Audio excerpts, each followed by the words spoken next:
আসসালামু আলাইকুম। আজ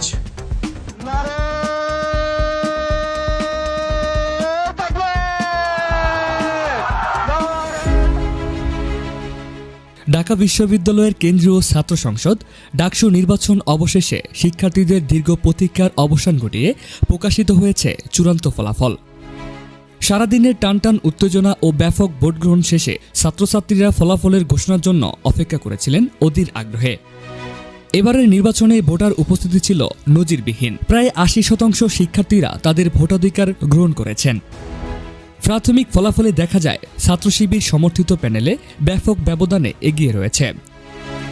এদিকে এই নির্বাচনের ফলাফলকে ঘিরে দেশজুড়ে আলোচনার ঝড় উঠলেও ভিন্ন সুর শোনা গেছে বাংলাদেশের প্রধান উপদেষ্টা ডক্টর ইউনূসের কণ্ঠে।